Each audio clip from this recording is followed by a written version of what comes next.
The Consulting Success podcast is powered by the Clarity Coaching Program. If you'd like to work directly with the Consulting Success team and receive personal coaching and support to optimize and grow your consulting business, marketing, and revenue, visit consultingsuccess.com to find out more and apply.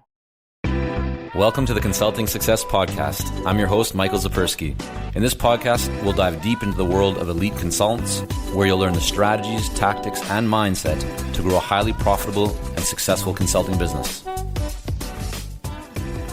Welcome back to another episode of the Consulting Success Podcast. Joining Michael on the show today is Dave Norton, the visionary founder of Stone Mantle, an experienced strategy company with 8 full-time employees.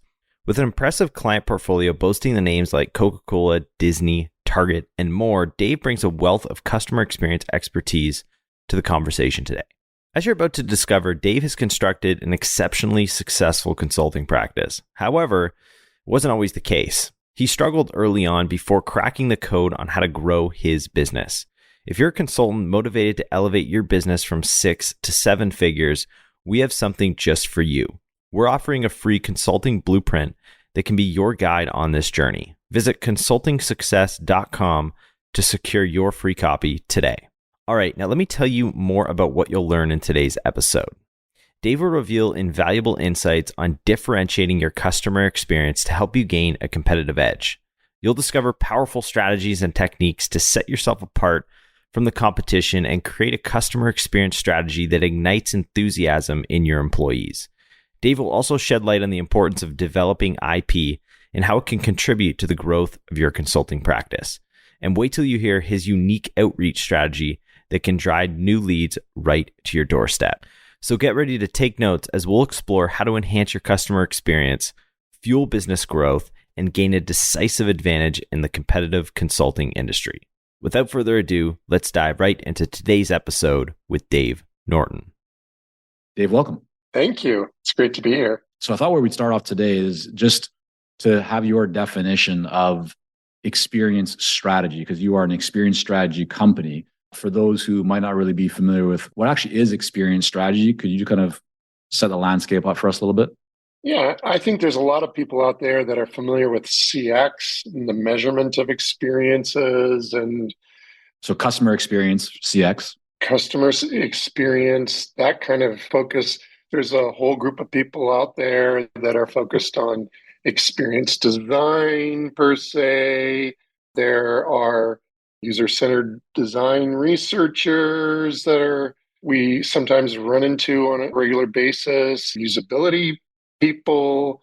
There's a lot of different professions that really focus on what type of meaningful experience the customer should have or the employee should have, right? Mm-hmm. On both sides. What we focus on is how to do strategy in such a way that a company can create something that is meaningful to their customers, and at the same time, it creates a value proposition for them. A lot of what you see in CX and the other categories as well are kind of like these industry standards types of things. So they'll say, you need to have a journey map, right? Mm-hmm. Or you need to have an NPS score, or you need to have a persona. Mm-hmm. And so everybody tries to do kind of best practices around persona design or journey mapping or whatever.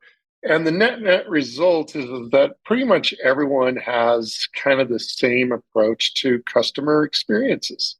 It's not differentiating, not an opportunity.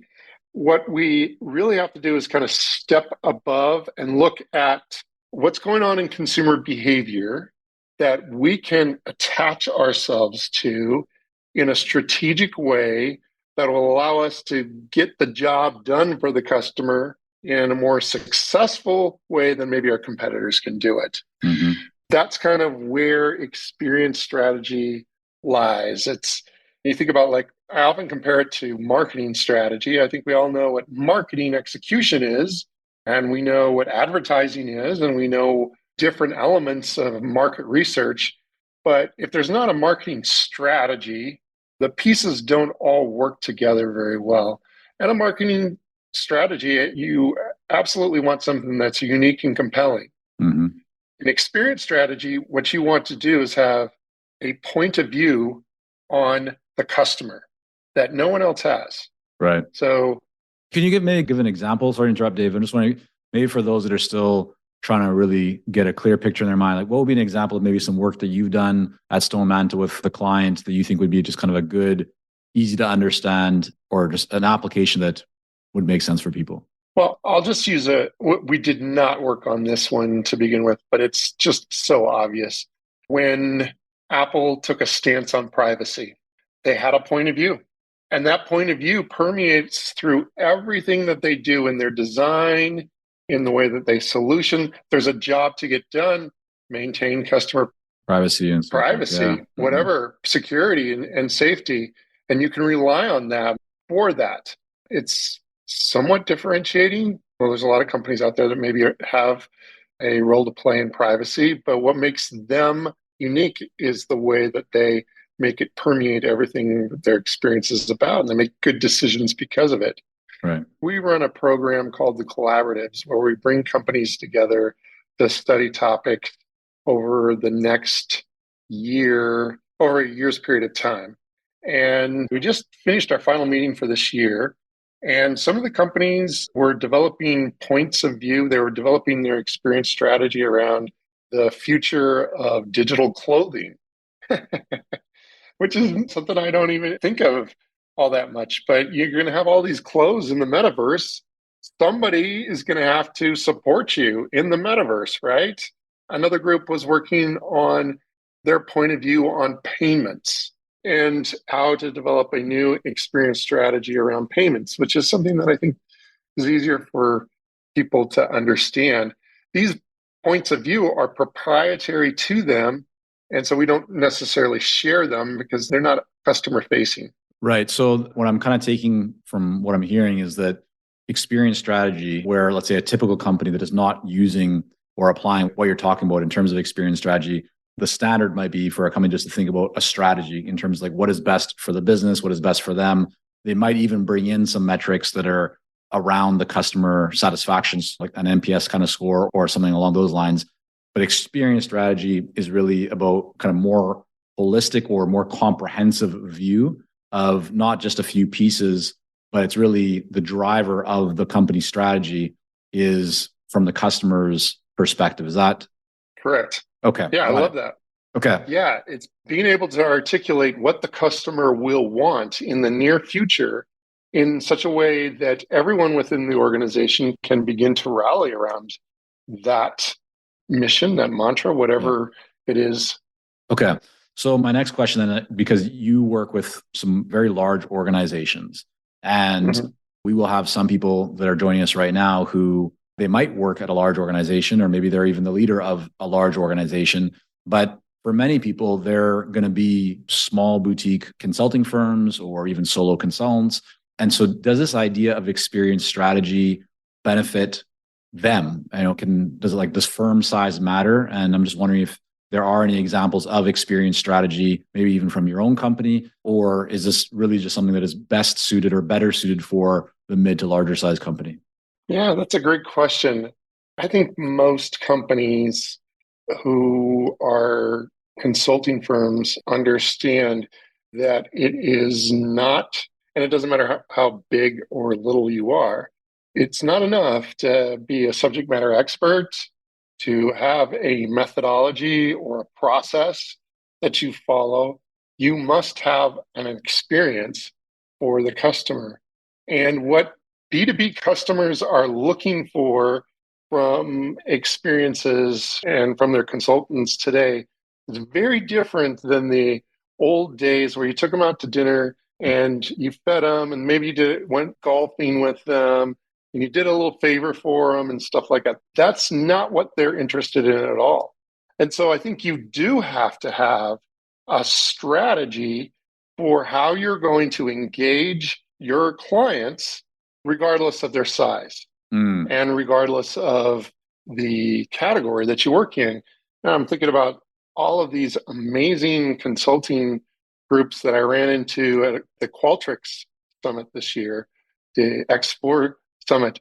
Many of them were in education, and they were working with local school districts or states. So very different dynamic. They knew that they had to be up to speed not only on how to make a better customer experience for their clients, but how to create a better customer experience that they project to their clients as well. And so, Dave, tell me, what would that? I just want to make this really tangible for everybody again joining us. Can you offer an example or maybe a couple of examples of, let's just say that you're talking right now to a boutique consulting firm, and just a hypothetical scenario here, they have 8 to 10 team members. Some might be full-time, some might be part-time or contractors, and they serve whatever industry. If I'm the founder, the leader of that firm as an example, what should I as a leader be thinking about or looking at? Where should I even place my attention if I'm trying to improve the overall kind of experience and then build a strategy around that? What are some of the low-hanging fruit opportunities? That's a challenging question because it is unique to the particular company and the services the company offers. There's not a blanket statement that I can go after. I'm thinking of a company that I ran into a few years back that they consulted around semiconductors. Yeah. Okay. And so they worked with a lot of different manufacturers. And I don't know if your audience knows, but there's not just like one or two semiconductor manufacturers out there. There's actually any number of small semiconductor companies that build devices that are custom made for specific situations. And so this particular consulting group was looking to differentiate themselves from everyone else. And of course, they had to compete with some really big guys. And so they wanted to find a way to make their overall experience different. The first thing that we landed on for them was thought leadership. What's going on in the category around thought leadership? Are there any opportunity areas for you as a consultant to bring a new perspective, a new set of frameworks, and to make sure that your thought leadership is truly thought leadership and it's not like 10 years old and you borrowed most of it from a number of books that you read, that it's really, really yours. So that's a great place to start. How does a small consulting firm develop new thought leadership, turn that thought leadership into a story that the customer can understand that solves for the problem that the customer is trying to solve for, and do it in such a way that it's customized to that particular company, what that company is looking for. You just think about those elements right there: customization, the thinking itself, the newness of it, and you're beginning to get some of the key elements that would go into a B2B consulting experience strategy. Right. And then you want to make sure that you manifest what you're talking about in both the way that you solution for them and also the way in which they experience the time that they've spent with you. So if the time that they spend with you doesn't represent what you're actually trying to manifest, there's going to be a disconnect. The example of thought leadership to me makes a lot of sense. I think people will recognize the value of developing IP, right? Intellectual property, getting it out there, publishing, let's say, in different publications, or running online webinars or executive briefings or giving talks, right? And then the part that you layered on top of that is kind of that one next step of customizing it. So being very, very specific and making sure that it's very relevant for the kind of that true dream ideal client. And I would imagine, or I guess my brain right now, as you were explaining that, was thinking, well, this is like the exact opposite of going broad and having a more general message. It seems that in order to really create the right experience, you need to be very specific and to be very clear on who you want that content, in this example, to resonate with. Is that true? Like, in order for an experience strategy to be effective, does it need to be very focused and customized, or can it actually be broader and more general? The insight that is driving the point of view, the thought leadership in this case, can be very, very broad. We have a series of things. Every year, we do primary research on what B2B and B2C and healthcare customers are looking for. And some of the insights that we come up with are things like, today, customers are not interested in conveniences. They're interested in time well spent. So I'm taking a position in that case. Right. I'm saying everybody else is out there is focused on convenience. We're going to say, based on what we're seeing in the research, that it's not about convenience. It's about time well spent. Now, that is a very broad insight that can be applied to a number of situations. And that's great for me because then I can talk about it in conferences or in a newsletter.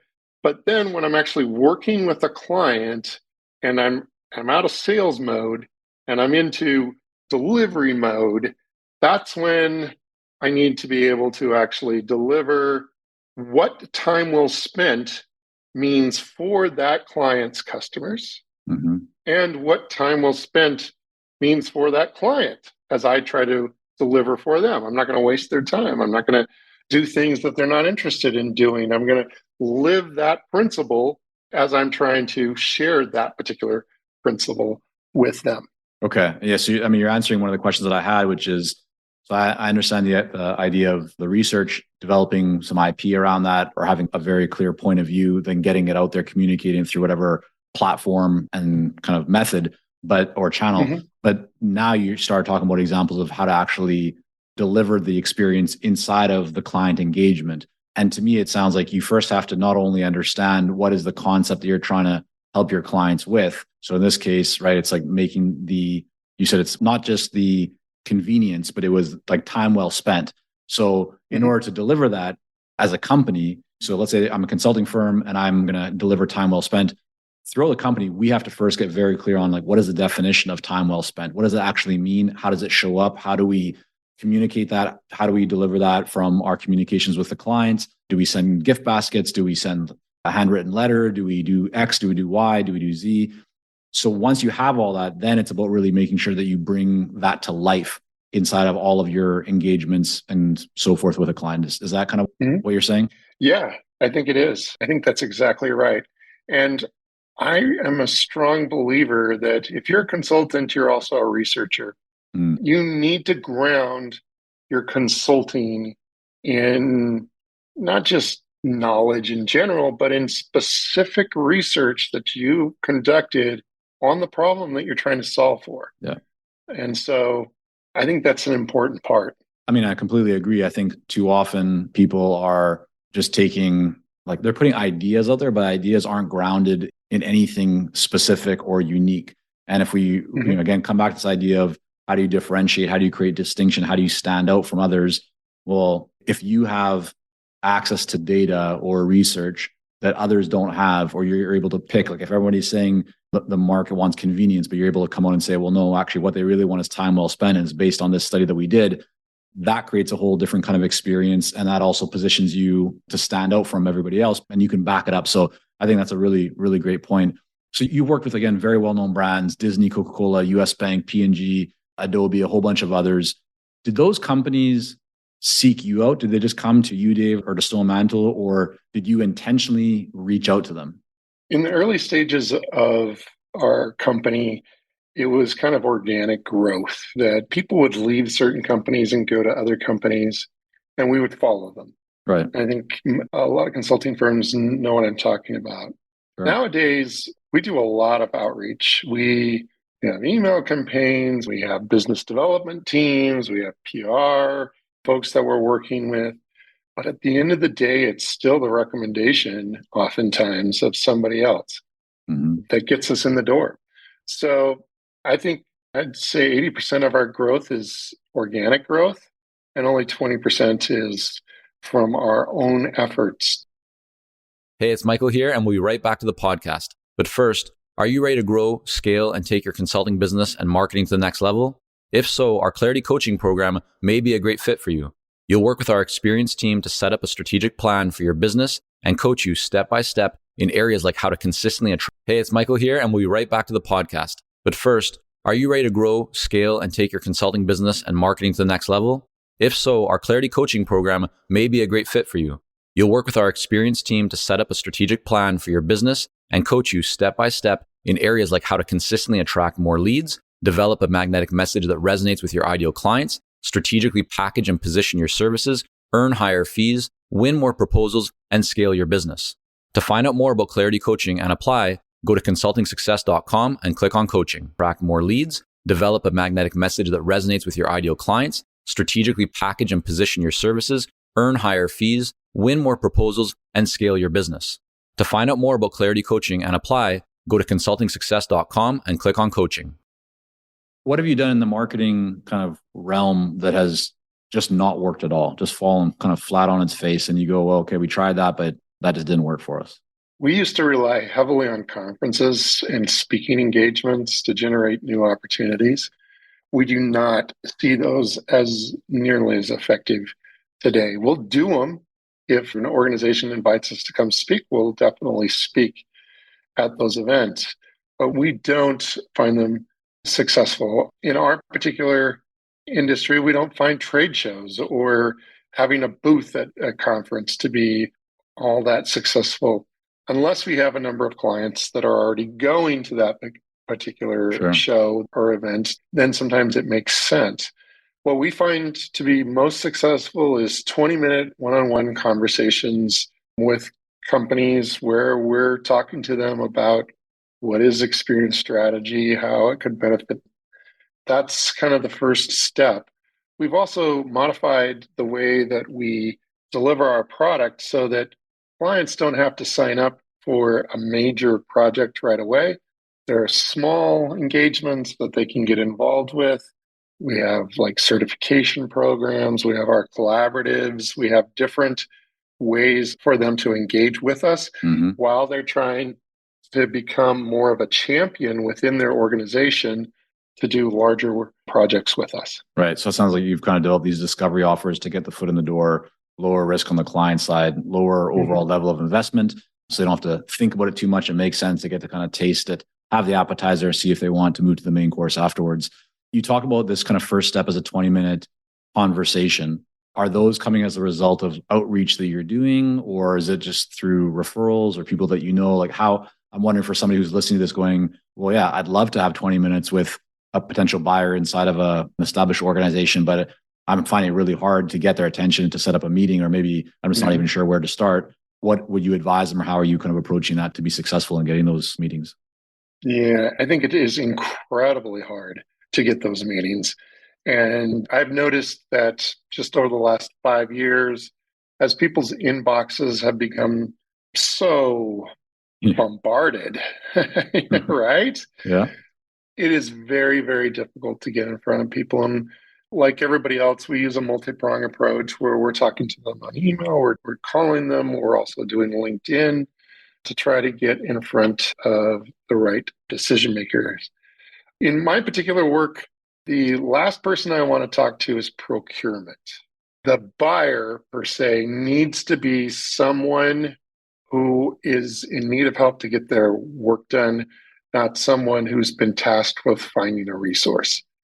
And so I spend no time. And we almost never respond to procurement RFP requests either, because if we don't know somebody within the organization, we're not going to spend time trying to pitch something that is coming out of kind of a procurement process. So we try really hard to focus on specific individuals that are going to resonate with our message, that are going to be interesting, and we cultivate them. We spend time with them. We talk to them. We send them free stuff. We learn from them. We involve them in our communities. And sometimes it takes a couple of years before they send us a real project. So you're investing a lot of time, resources, money as well, I would imagine, into cultivating, strengthening these relationships. As a leader of the company, do you kind of think about this? Hey, team, you can spend X amount of dollars in getting in front of this prospective client and sending them things? Or like, how do you think about the investment of and budget towards developing that relationship? To what point does it make sense and what point does it not make sense? That is an incredibly good question, and it's really, really hard. The fact of the matter is the more I spend on marketing and business development, the less money I personally make in the short run. It comes out of my pocket, right? It's the profitability of the company. Sure. And so it can be really painful. I have all the respect in the world for people who have budgets and targeted locations that they're going after. I listen as hard as I can for new opportunities that I think are going to be important, and I just go after them. Right. And if that requires me to spend some money to make it happen, then I spend the money. And then we just watch kind of how our growth goes. Like a lot of consulting firms, we got hit pretty hard during COVID, and we're still rebuilding Right. our business, and they're starting to get their travel budgets back. Our clients are. Right. And so it takes time. And I think it's important not to be too frustrated with yourself when things don't work out. Yeah. Well, it's so often as business owners, it's easy to focus on the short term and to judge success or failure or progress in a very short period of time. We're often so hard on ourselves and only looking at like what's ahead and not looking at behind to actually see what we've accomplished. But I think when we expand that horizon to view longer term, then we give ourselves a little bit more kind of grace and room to go, okay, like, yeah, we actually have made some good progress and things will be okay as we keep moving forward. You talk about procurement, and just for everybody who's listening in, we had Tom Searcy on the podcast recently who gave some really great advice on how to navigate procurement and deal with procurement departments. I'm wondering as well, though, Dave, when you and your team are going to market and you are reaching out and having conversations with different buyers inside of organizations, how do you think about qualification? Like, is there any kind of alarm bell or something that, like, when you see this or hear that you go, okay, like, we're not going to take this any further? Like, is there anything that you do to ensure that you're not spending time with the wrong people? Anonymous RFP requests is like a big problem. And sometimes we'll pitch just so that we can, and we know we won't get it, just so that we can get a foot in the door or be able to go back to the people that we're actually trying to pitch to and say, hey, we were part of this RFP process, right? Mm-hmm. We have no hope of actually getting in that way. Other things, like I'm sure you've heard this a million times, ridiculous timelines, budgets that don't have anything to do with what it's going to take to actually do the work. Mm-hmm. Another thing that we look for is we think that they understand what it is that they're asking for, which I think a lot of consultants find themselves in situations where their clients are asking for something, but it's not the right thing. It's Mm-hmm. not going to be helpful to them. Those are all issues that come up on a regular basis.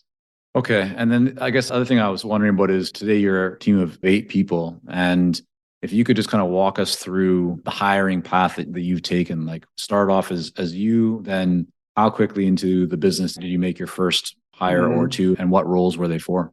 Yeah, my company grew really fast between 2005 and 2008.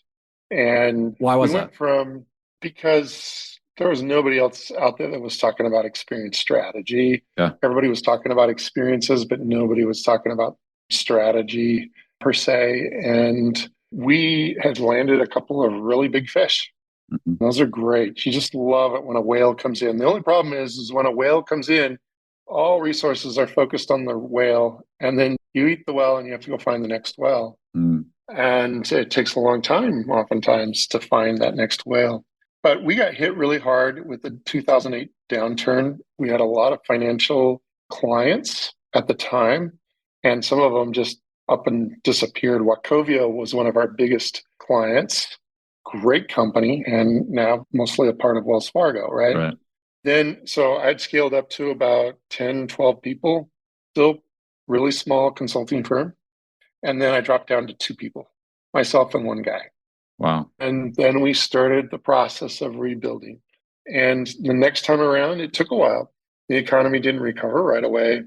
And it took a while. And we were hunting whales through the 2010 to, I don't know, 2015. We were just hunting one whale after another. And in 2013, I knew that I just couldn't just keep going after whales. I had to find another way. And that's when I developed this collaborative, which is this year-long program for companies that kind of focuses.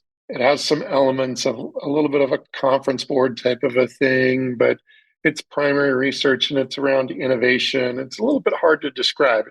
It takes a lot of, we have to kind of explain it to companies, but it allowed us to work at a lower price point and allowed us to have kind of fixed big contracts there where we had control over the content and we could use it as an introductory way to get started. And so we did do that, but that took time and resources. And so we couldn't hire. I basically had to do all of the work myself with the assistance of one person who was part-time at first, and then she was full-time. And so it has been slow and steady. We have relied heavily on partners who are not full-time, outside groups, small groups to kind of help us. Now we're at 8 full-time team members, but then we have a fairly large network of contractors that work with us as well. Right. And that's effective. And as you were going through that, did you need to hire people before you actually had work for them? Or would you kind of wait to hire until you had the work in the pipeline and you felt confident that it would come in and then you went and hired? Kind of what did that timeline or process look like? That's such a scary thing. Before we started the collaboratives, we would hire people as contractors first. They'd come in, work on a whale with us, and then we would decide when the next whale came along that we were ready to bring them on. And that was kind of our process. Now, what we tend to do is the people who join the collaboratives, they learn so much about us as a company, and we get to see them actually work. And the last 4 hires that I've had have been people who were former clients who were in the collaborative program. And I know exactly what kind of product I'm going to get from them. So my timing can be a little bit more based on, I can be thinking about somebody for a couple of years and kind of say, when we're ready, I'm going to bring this person over. We just did that a couple of weeks ago. Right. So it's almost like you have this tool or a process that is like building your bench of talent or this network for as you might need it. You talked about how you built up to 10 or 12 people very quickly. Then the downturn came, right? Financial crisis sort of thing. And you had to go down to 2 people. Did you at any point in that kind of period of the business think about just packing it in and closing the doors? Or did that thought never enter your mind? Because I can only imagine that going from 10 or 12 people to 2 people, the challenges financially, stress, like just everything. So, but I'm wondering, I mean, what was that like for you kind of to get through it? And did you think about maybe not continuing? Man, it seems it was a while back. I don't remember ever saying I'm going to quit. I do remember wondering how I was going to get through the next month or 2. My company's been around since 2005. I have always said I only know my income for the next 3 months. I don't have a long-term horizon. Our client projects are typically 6 to 9 months long. Our collaborative program runs over a year's period of time. That gives me a little bit better understanding of where my revenue is going to come from. And I feel a little bit safer because of it. But in truth, I really don't know. I cannot project out more than 3 months on what my expenses are going to look like or what my profitability is going to look like. And I couldn't back then either. So how do you deal with that? I mean, are you putting aside but do you have a fund? And how many months would you typically kind of make sure that you're good for so that you don't? Yeah. So my principle was to always keep as much of my money actually in the company as possible. Right. So, and then I paid myself a salary that was much less than what I'd actually earned. Right. And I built up quite a bit of cash that way that then ended up sadly being used to get through some of those difficult times. We were able to make it through COVID and the last 3 years because we had those reserves. Yeah. And we didn't have to let people go this time. Right. I could have looked at that as my money because it was certainly profits that I had earned, but I just kind of took the longer view, decided to keep going. Yeah. All right. I just got a couple more questions that we'll wrap up. I appreciate spending this time with you, Dave. So I'm wondering for you as a leader, I mean, you're the founder, it's your company, but you have 8 full-time people. You work with lots of different companies. And I'm wondering how you decide to kind of allocate your time. So you have a lot of options in front of you. You could spend time on creating content, doing research, doing work, business development, hiring. How do you decide what to focus your time on to ultimately kind of grow and improve the company? I have the privilege now to not have to be very much involved with the project work itself. That's a huge privilege. And when you're first getting started, and there's just 1, 2, 3, 4, or 5 of you, the founder is going to be right there doing the client work. The thing that keeps us going is our ability to help our clients to see the near future. And so my focus is on frameworks, concepts, and content around where consumer behavior is headed. And then I use that content in business development, in efforts. I would say that 80% of my time is spent on content and business development, and 20% of my time is spent on execution. Got it. All right. And then before we tell people where to go to learn more about you and the company, I'm wondering, what is a book that you might recommend? I'm actually going to ask you maybe for 2 books, and it could be a resource as well. But for those that want to learn more about experience strategy and just get a better kind of lay of the land in terms of ideas, perspectives around maybe even best practices around experience or creating a better experience for their clients and in their business, what's maybe one resource that you might recommend for them, or a book that you might recommend for them? And then the other question I have for you around the book is one book that you have either read or listened to in the last 6 months or so. It could be fiction or nonfiction, but just something that you've really enjoyed that you think others might also find interesting. Okay. Well, there is one book that anyone who is really focused on experience strategy must start with, and that is The Experience Economy by Joe Pine and Jim Gilmore. It's been around since 1999. It's been updated multiple times. It's a global bestseller. If you haven't read it, you probably are living under a rock. And that's not true. I mean, it's been around a long time, but if you're in experience strategy or experience design and you haven't read it, you're doing a disservice to your clients. What I think when you read that, you need to keep in mind is that is their point of view on experiences. And you as a company need to have your own point of view. But I think it's the most important piece out there. The book that I'm listening to right now and just loving is Beneath the Scarlet Sky, I think is what it's called. Yeah, Beneath the Scarlet Sky by Mark Sullivan. It's this incredible, story. It's fiction. Fiction, okay, based on fiction, but it's based on real life experiences of this kid, an Italian kid, who through circumstances that are unbelievable, finds himself one day helping Jews to escape World War II Italy. And the next day, talking to Mussolini. It's just crazy. This 17-year-old kid, what his life was like. And it's real. I mean, it really happened. Wow. I am loving it. So fun. We will link both of those up in the show notes. And then finally, Dave, I want to thank you again so much for coming on here. I mean, I feel like we've just scratched the surface. I know you said beneath the surface. We're just kind of scratching a little bit here into your journey and everything that you've accomplished and continue to build. So I'm excited to watch as you continue to develop the business and learn more about what you guys are doing. But for those that also want to learn more about you, Dave, or about your company and the work that you guys are up to, where's the one website or best place for them to go to learn more? Sure. Go to www.stonemantle, and mantle is spelled mantel.co. There you go. Okay, so stonemantle.co. We will have that linked up in the show notes. Dave, thanks again so much for coming on. Thank you.